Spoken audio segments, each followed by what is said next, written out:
dia mbola faly mirabanao indray amin'ny anaran'i Jesosy manaraka izao fotoana izao ny teny alohan'ny vavan'Andriamanitra. Izany no loha-hevitra izay hojerevantsika ao anatin'ity fandaharana ity. Zavatra ambony be ry havana, ny fahafahako sy ny fahafahanao manontany ny hevitr'Andriamanitra, ary izay ny tanjon'ity tenin'Andriamanitra zaraina amintsika ity dia ho fampirisihana anao zany hianatra mihitsy, hiaino tsara izay lazain'i Jehovah Andriamanitra aminao. Ny Jeremia 2:7 ka ny 7 ka hatramin'ny 12 no hovakintsika andinihana an'izany amin'ny anaran'i Jesosy. Izao no lazain'i Jehovah Andriamanitra ny Israely: izay efa nanirahanareo ahy mba ho borahako eo anatrehany ny fifonanareo. Raha mbola onina amin'ity tany ity ihany ianareo dia ahorika ianareo fa tsy horavako, ary amboleko ianareo fa tsy hongotako, fa manenina aho ny amin'ny loza namelezako anareo. Aza matahotra ny mpanjaka amin'ny Babilôna izay atahoranareo. Eny aza matahotra azy, hoy Jehovah, fa momba anareo aho hamonjy sy hanafaka anareo amin'ny tanany. Ary ataoko mahita famindrapo ianareo dia mindrafo aminareo izy ka ampody anareo ho any amin'ny taninareo. Amen. Ny olona mipetraka zany amin'ity tantara ity rehefa naniraka ny olona ho any amin'ny Jeremia mpaminany hoe tena mba anontanio an'i Jehovah, anontanio ny hevitry Jehovah momba anay.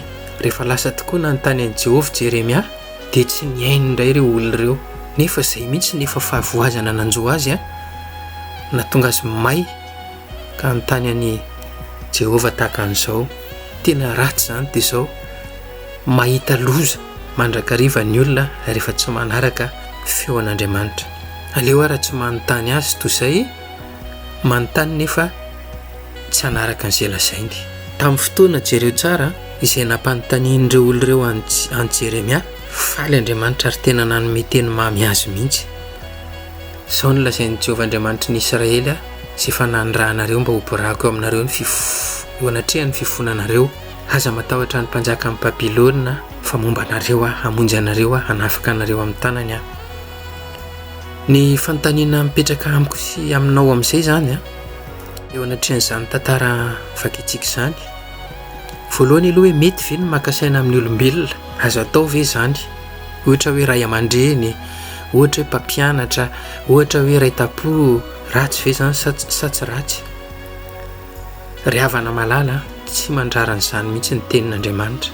Tsisy afa aminao mianatra any ampianarana, manovo fahaizana ary manovo fahalalana, dia ampianarana anao any ireo fahalalana sy fahaizana izay efa hitan'ireo olona teo alohantsika, ireo zokintsika izay efa nandalina mihoatra lavitra noho itsika, dia mampita ny fahaizana sy ny fahendreny amintsika izy, ary tsy ratsy mihitsy zany.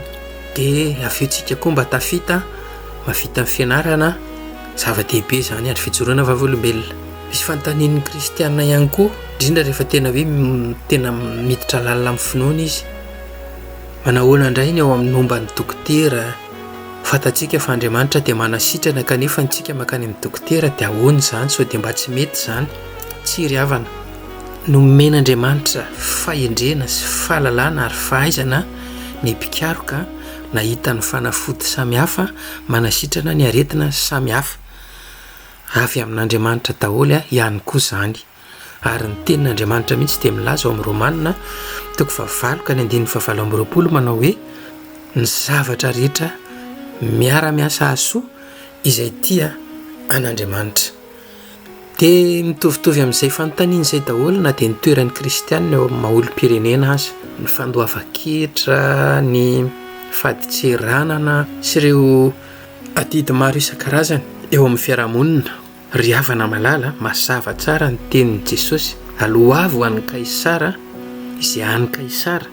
Mazava tsara ny tenin'Andriamanitra nambaran'ny apôstôly Paoly: aoka tsy hisy tsy voaloha na inona hozy izy na ny faditseranana na ny trosanareo.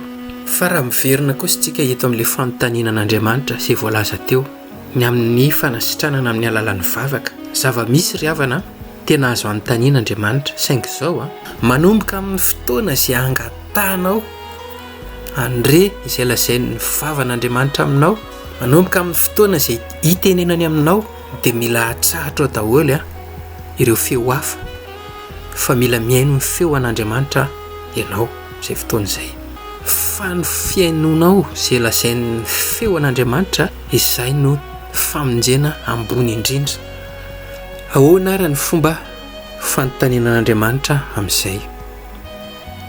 Mety ray na vitsivitsy amin'ireto ny fomba hitenenany aminao, fa anjaranao ny mianatra miaino azy tsara. Dia ny nofo izany na ny tsindrimandry na ny feo na ny teny avy ao amin'ny Baiboly sisy.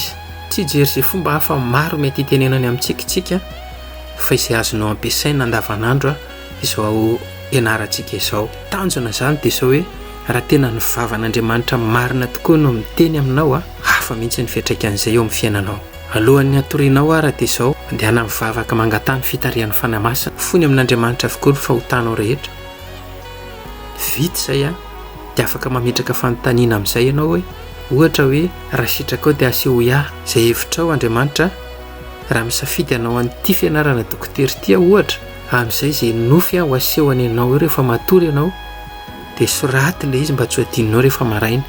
Fa tena ho asehony aminao avokoa izay hitranga raha misafidy anao an'io fianarana dokotera io ianao, na ho tafity ianao na sanatria hoe ho resy dia asehony anao izany. Dia anjaranao amin'izay fotoana izay mandray ny fanapahan-kevitra na ho ataonao ilay izy na tsy. Raha manaraka tsara izany ny teny izay alokan'ny vavan'Andriamanitra ianao dia sady ho voaro amin'ny fahavalo ianao no ahita fandresena mezinezina. Andeha ho jerentsika ny eo amin'ny Isaia 5:5 ka ny 10 manao hoe amin'ny anaran'i Jesosy: fa toy ny ranonorana sy ny oram-panala amin'ny lahtsaka avy any an-danitra ka tsy miverina any raha tsy efa nahavoton'ny tany ka nampaniry sy nampavokatra azy mba hahatonga vo ho an'ny mpamafy sy hanina ho an'ny mpihinana, dia ho tahaka izany ny teniko izay alokan'ny vava, tsy verina amiko foana izy raha tsy matanteraka izay sitrako ary ambinina amin'izay hampandehanako azy.